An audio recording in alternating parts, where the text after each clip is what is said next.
हमारा लक्ष्य है, आजादी का आंदोलन है। बहुत बड़े बड़े नेताओं को राज्य का मुख्यमंत्री बनाया ब्राह्मणों ने, किसी को अपने हिसाब से काम नहीं करने दिया गया। वो मुख्यमंत्री को काम नहीं करने देते। पवार साहब को पूछ लो महाराष्ट्र में। ये जो गवर्निंग सिस्टम है देश का बनाया गया, संख्या हमारी है, मगर इलेक्शन का जो सिस्टम डेवलप किया गया है उसमें बहुसंख्यक समाज के लोग चुनकर ना जाए, इसकी भी व्यवस्था कर दी गई। इस देश के संविधान में इक्वलिटी बिफोर लॉ, कानून के सामने सभी समान है, ये घोषित करने के बाद भी राज ब्राह्मणों का होने की वजह से इक्वलिटी बिफोर लॉ संविधान का भारत में लागू नहीं। हम लोगों ने आरएसएस के हेडक्वार्टर में जाकर उनको घेरने का काम किया। सरसंघ चालक जो आरएसएस का है वो लॉक लगाकर भाग गए थे। जब विशाल आंदोलन हमने किया तो आरएसएस के लोग और ब्राह्मण लोग ये सोचने लगे नागपुर में कि हमको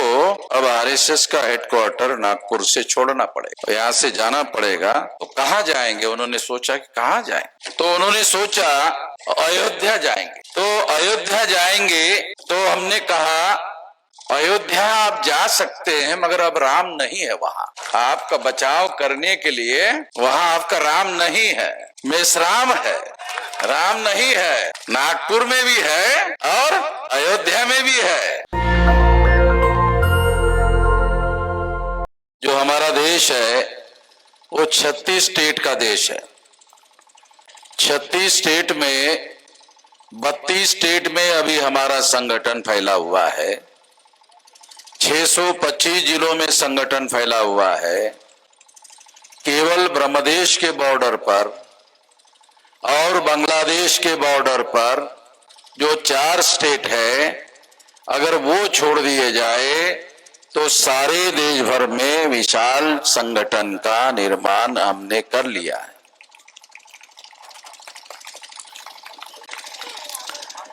बहुत बड़ा संगठन हमने निर्माण कर लिया है। इस देश में तमाम लोग आरएसएस के विरोध में बोलते रहते हैं, मगर हमने इस संगठन शक्ति के बल पर नागपुर में आरएसएस के हेडक्वार्टर को घेरने का कार्यक्रम घोषित किया था। आप लोगों को जानकारी है, आप में से बहुत सारे लोग नागपुर में थे। और जो लोग केवल आरएसएस का मौखिक रूप से ही विरोध करते थे, हम लोगों ने आरएसएस के हेडक्वार्टर में जाकर उनको घेरने का काम किया। तो सरसंघ चालक जो आरएसएस का है,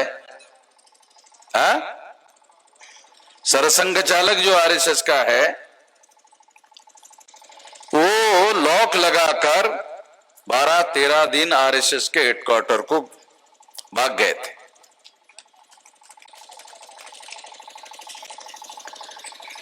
और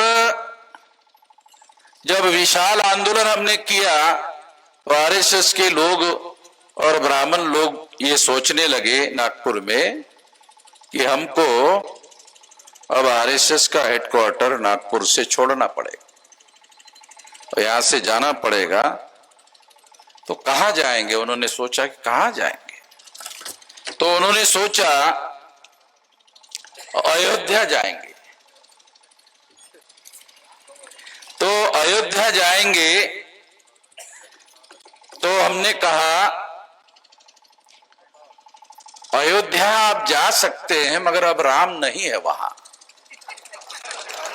आपका बचाव करने के लिए वहां आपका राम नहीं है, मेषराम है, राम नहीं है। नागपुर में भी है और अयोध्या में भी है। तो उन्होंने सोचा क्या, ये तो भारत के किसी भी जिले में जाओगे तो हर जगह हम है। तो इसलिए साथियों, ये उनके सामने संगठन शक्ति की बल की वजह से समस्या पैदा हुई। जो हमने देशव्यापी संगठन शक्ति का बल पैदा किया और उसी संगठन शक्ति के बल की वजह से यहां आप लोगों को बुलाया और जितने लोगों को बैठने की कुर्सी लगाई उससे 2 गुना से ज्यादा लोग आ गए और बहुत सारे लोग उधर खाना भी खा रहे हैं। तो हमने कहा भाई पहले हमारा दिमाग का खुराक सुन लो फिर पेट का खुराक खा लो, क्योंकि पेट का खुराक तो कभी भी मिल जाएगा तो दिमाग का खुराक नहीं मिलेगा, ये कभी कभी मिल जाता है। तो इसलिए साथियों हम लोगों को इन लोगों के द्वारा दिमागी रूप से कमजोर बनाया गया है। हमारे पास जानकारी का अभाव है, हमारे पास जानकारी के साथ साथ ज्ञान का अभाव है, हमारे पास विचारधारा का अभाव है, हमारे जिंदगी में मकसद का अभाव है। हमारे लोगों के सामने कोई मकसद भी नहीं है। जब हमारे लोगों के सामने मकसद नहीं होता है तो वो क्या करते हैं, जिनके पास मकसद नहीं होता है वो शादी कर लेते हैं, बोलते कुछ नहीं है तो भी बच्चे पैदा कर ले। तो हमारे लोग केवल बच्चे पैदा करने का मकसद पूरा करते रहते हैं, यही काम उनका है। साथियों हम लोगों को ये ध्यान रखना होगा कि हम अपने घरों में गुलाम पैदा करने का काम कर रहे हैं। और साथियों 15 अगस्त 47 को हम लोगों को आजादी नहीं मिली और जिनको आजादी मिली वो हर साल कार्यक्रम करते रहते हैं, आजादी का हर साल कार्यक्रम करते रहते हैं, उनके आजादी का कार्यक्रम करते रहते हैं। हम लोग इस देश में ब्राह्मणिकल सोशल ऑर्डर के अधीन अभी भी ब्राह्मणों के गुलाम हैं, अंग्रेजों के गुलामी से आजाद हो गए, मगर अंग्रेजों के समय में ब्राह्मण अंग्रेजों के गुलाम थे, हम ब्राह्मणों के गुलाम थे। ब्राह्मण अंग्रेजों का गुलाम, हम ब्राह्मणों का गुलाम, हम गुलामों के गुलाम। ब्राह्मण अंग्रेजों का गुलाम, हम ब्राह्मणों के गुलाम। तो ब्राह्मण अंग्रेजों के गुलामी से आजाद हो गया, मगर हम अभी भी ब्राह्मणों के गुलामी में फंसे हुए हैं। इसलिए हमारे सामने जो सारे देश भर में लड़ाई है, वो लड़ाई क्या है? ब्राह्मणों के गुलामी से आजादी की लड़ाई लड़ने का मामला है। आज भी हम लोग उसी ब्राह्मण राज के अधीन है। तो हम लोगों को ब्राह्मणों के गुलामी से आजादी का लक्ष्य है, आजादी का आंदोलन है, छोटा मोटा लक्ष्य नहीं है। आप लोगों को लगता होगा, आदिवासी लोगों को लगता होगा कि हमारा आदिवासी का एक राज बन जाएगा। अरे ऐसे बैकवर्ड क्लासेस के तमाम लोगों को दिल्ली के ब्राह्मणों ने मुख्यमंत्री बनाया, वो मुख्यमंत्री को काम नहीं करने देते। पवार साहब को पूछ लो महाराष्ट्र में, पवार साहब तो बहुत बड़के नेता रहे हैं, उनको पूछ लो। बहुत बड़े बड़े नेताओं को राज्य का मुख्यमंत्री बनाया ब्राह्मणों ने, किसी को अपने हिसाब से काम नहीं करने दिया गया। इसी तरह से अगर आप बीजेपी के तरफ से चुनाव जीतकर, कांग्रेस की तरफ से चुनाव जीतकर आज 75 साल हो गए, शेड्यूल कास्ट और शेड्यूल ट्राइब के 22.5% मेंबर पार्लियामेंट और 22.5% शेड्यूल कास्ट शेड्यूल ट्राइब के लोग रिजर्व सीट पर चुनकर जाते हैं। ये सारे लोग रिजर्व सीट पर चुनकर जाते हैं। राउंड टेबल कॉन्फ्रेंस में बाबा साहब आंबेडकर ने सेपरेट इलेक्टोरेट का अधिकार अंग्रेजों को मांगा था, अंग्रेजों ने यह अधिकार बहाल भी किया था, मगर सेपरेट इलेक्टोरेट में शेड्यूल कास्ट के लोग, शेड्यूल ट्राइब के लोग अपने वोटों के आधार पर चुनकर जाते तो नेहरू को और सरदार पटेल को गांधी जी ने कहा, अरे ये जो सेपरेट इलेक्टोरेट से चुनकर जाने वाले शेड्यूल कास्ट शेड्यूल ट्राइब के लोग नेहरू की नहीं सुनेंगे, पटेल की नहीं सुनेंगे तो संसद में तुम्हारी सरकार चलने नहीं देंगे। इसलिए हमारे लोगों पर, शेड्यूल कास्ट और शेड्यूल ट्राइब के लोगों पर जॉइंट इलेक्टोरेट थोपा गया है। आज तक आदिवासी लोगों को जॉइंट इलेक्टोरेट क्या है ये पढ़े लिखे लोगों को पता नहीं, बाकी लोगों को छोड़ो। जो बहुत सारे एमएलए एमपी चुनकर जाते हैं आदिवासियों के रिजर्व सीट पर, वो जॉइंट इलेक्टोरेट है। बाबा साहब आंबेडकर ने सेपरेट इलेक्टोरेट मांगा था। सेपरेट इलेक्टोरेट क्या था? शेड्यूल कास्ट के ही वोट होंगे, शेड्यूल कास्ट के ही कैंडिडेट होंगे, शेड्यूल ट्राइब के ही वोट होंगे, शेड्यूल ट्राइब के ही कैंडिडेट होंगे। और शेड्यूल ट्राइब और शेड्यूल कास्ट के लोगों को अपने अपने चुनाव क्षेत्र में अपने अपने रिप्रेजेंटेटिव चुनने का अधिकार होगा। जो सबसे ज्यादा लड़ाकू एससी एसटी का आदमी होता तो चुनकर जाते उस व्यवस्था में। इसके विरोध में गांधी जी ने आमरण अनशन किया, आमरण अनशन किया।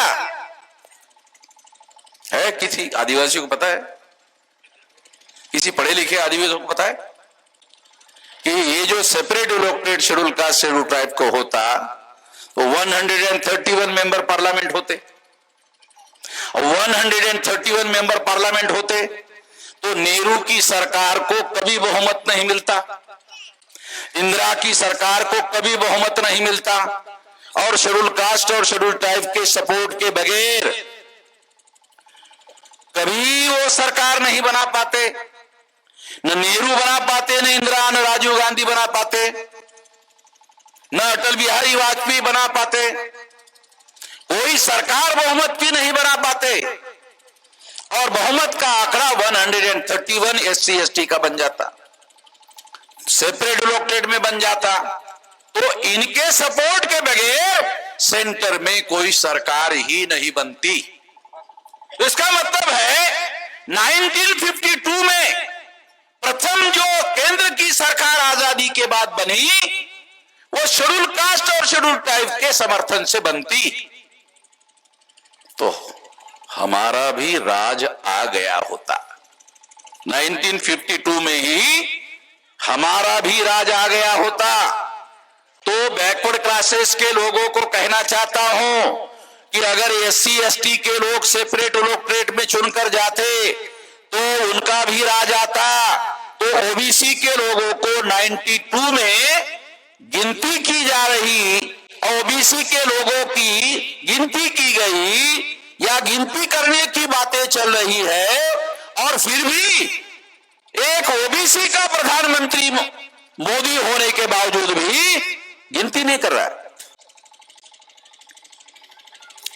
नरेंद्र मोदी ओबीसी का ही आदमी है, देश का प्रधानमंत्री है, गिनती करने का उसी के पास पावर है, मगर गिनती नहीं कर रहा है क्योंकि ये नरेंद्र मोदी को आरएसएस और भाजपा के ब्राह्मणों ने नॉमिनेट किया।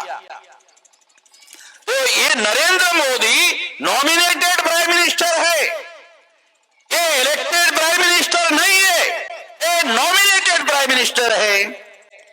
तो हमारे लोगों को नॉमिनेटेड और इलेक्टेड भी समझ में आता कि नहीं है? कितने लोगों को समझ में आता नॉमिनेटेड किसको बोलते हैं, इलेक्टेड किसको बोलते हैं? तो इसका मतलब है ये गवर्निंग जो सिस्टम है भारत का, यही हमारे पढ़े लिखे लोगों को समझ में नहीं आता। तो अनपढ़ लोगों को कहां से आएगा? उनको तो यही लगता है कि शेड्यूल कास्ट के चुनाव क्षेत्र में हमारा आदमी खड़ा है, शेड्यूल कास्ट, वो कांग्रेस के तरफ से है कि बीजेपी के तरफ से है, वो तो उनको समझ में ही नहीं आता। और कांग्रेस ब्राह्मणों की पार्टी, बीजेपी ब्राह्मणों की पार्टी, वो हमारे में से किसी ऐसे आदमी को पिकअप करती है, चॉइस करती है, नॉमिनेट कर देती है, जिसको पार्लियामेंट में बोलना भी नहीं आता, जिसको पार्लियामेंट में बोलने के लिए अगर खड़ा किया जाए तो उसको बोलना भी नहीं आता, उसको टिकट दे देते। आप लोगों को सुनकर हैरानी होगी कि जवाहरलाल नेहरू के समय में एक ऐसी घटना है कि उनके घर में एक शेड्यूल कास्ट का आदमी खाना पकाता था, नेहरू जी ने उसको टिकट दे दिया। अब शेड्यूल कास्ट का आदमी जवाहरलाल नेहरू का खाना पकाता था, अगर वो चुनकर गया तो पार्लियामेंट में कौन से विषय पर बोलेगा?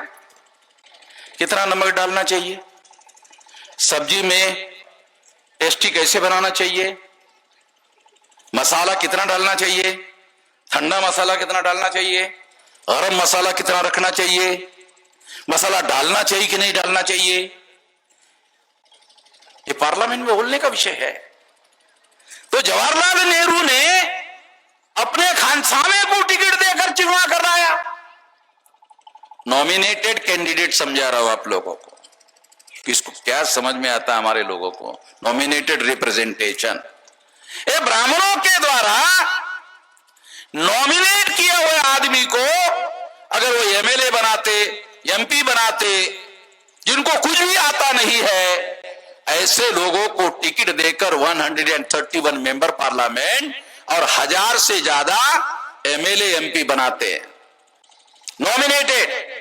और ओबीसी के सपोर्ट से, ब्राह्मण क्षत्रिय वैश्य की सपोर्ट से उनको चुनकर लाते।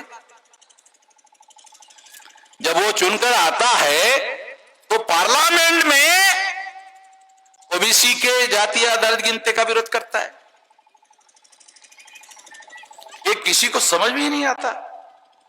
जो शेड्यूल कास्ट का आदमी रिजर्व सीट पर चुनकर जा रहा है, शेड्यूल टाइप का आदमी रिजर्व सीट पर चुन के जा रहा है, उसको ओबीसी के रिजर्व सीट पर ओबीसी का आदमी चुनकर जाना चाहिए और ऐसी ही सीटें रिजर्व सीट ओबीसी को होनी चाहिए। इसका विरोध करने का क्या कारण है? कोई कारण नहीं होना चाहिए। जब उसको रिजर्वेशन मिल रहा है तो दूसरे के रिजर्वेशन का विरोध करने की क्या वजह है? कोई वजह नहीं है, फिर भी विरोध करता है। क्यों करता है? कांग्रेस उसको कहती है विरोध करना है, बीजेपी उसको कहती है शेड्यूल कास्ट शेड्यूल टाइप को विरोध करना है। ये उसका ओपिनियन थोड़ी है। अब वो पार्लियामेंट में विरोध क्यों करता है? क्योंकि अगले चुनाव में उसको कांग्रेस से और बीजेपी से टिकट चाहिए। अगर मान लो कांग्रेस ने उसको टिकट नहीं दिया तो चुनाव के पहले ही चुनाव हार जाता है। चुनाव 2 बार होता है, एक बार पार्टी टिकट दे दे और दूसरी बार जनता उसको वोट दे दे। अगर पार्टी ने ही टिकट नहीं दिया तो फिर तो वहीं से उसका समाप्त हो गया मामला। अगर टिकट दिया तो वोट्स का मामला खड़ा होगा। इसलिए साथियों, ये जो गवर्निंग सिस्टम है देश का बनाया गया, संख्या हमारी है मगर इलेक्शन का जो सिस्टम डेवलप किया गया है उसमें बहुसंख्याक समाज के लोग चुनकर ना जाए, इसकी भी व्यवस्था कर दी गई। इसलिए इस देश के संविधान में इक्वलिटी बिफोर लॉ, कानून के सामने सभी समान है, ये घोषित करने के बाद भी राज ब्राह्मणों का होने की वजह से इक्वलिटी बिफोर लॉ संविधान का भारत में लागू नहीं है। और इस वजह से हमारे लोगों की समस्याओं का समाधान हो नहीं रहा है। तो हमको क्या करना होगा? हमारी पार्टी होनी चाहिए और हमें संकल्प करना चाहिए। क्या संकल्प करना चाहिए? कि हम लोग अपनी पार्टी खड़ा करेंगे, अपना संगठन खड़ा करेंगे, अपना उद्देश्य रखेंगे, अपनी विचारधारा रखेंगे और ब्राह्मणों के किसी पार्टी के द्वारा schedule caste schedule type OBC minority का कैंडिडेट अगर खड़ा कर दिया जाए तो उसको संकल्प करना चाहिए कि उसको किसी भी स्थिति में वोट नहीं डालेंगे। आपको कभी वोट डालने के लिए जबरदस्ती किया जाता है क्या? मुझे तो मालूम नहीं है कि हमारे किसी आदमी को जबरदस्ती वोट करने के लिए कहा जाता है। जब जबरदस्ती वोट करने के लिए कहा नहीं जाता है तो जब हमारी संख्या ज्यादा है तो हमें अपने बुद्धि, पैसा, हुनर, समय, श्रम, ये महापुरुषों के आंदोलन की बदौलत ये पांचों साधन आज हमारे लोगों के पास है। बुद्धि है, पैसा है, हुनर है, समय है, श्रम है ये पांचों साधन हमारे पास है और अपने बल पर अपना संगठन खड़ा कर सकते हैं, अपनी पार्टी खड़ा कर सकते हैं। अपने लोगों को, कांग्रेस, बीजेपी और ब्राह्मणों को टिकट मांगने के बजाय अपनी पार्टी बनाकर अपना टिकट ले सकते हैं। ब्राह्मणों को टिकट मांगने की जरूरत नहीं है, हम अपनी ही टिकट पैदा कर सकते हैं, अपने ही लोगों को टिकट दे सकते हैं। नेशनल दस्तक की आपसे गुजारिश है कि अगर इसको बचाना चाहते हैं तो नेशनल दस्तक को सब्सक्राइब करने के लिए रेड कलर के सब्सक्राइब बटन को दबाएं, फिर बेल आइकन की घंटी दबाएं। नेशनल दस्तक को बचाने के लिए बहुत जरूरी है कि हर खबर को शेयर करें, लाइक करें, कमेंट जरूर करें।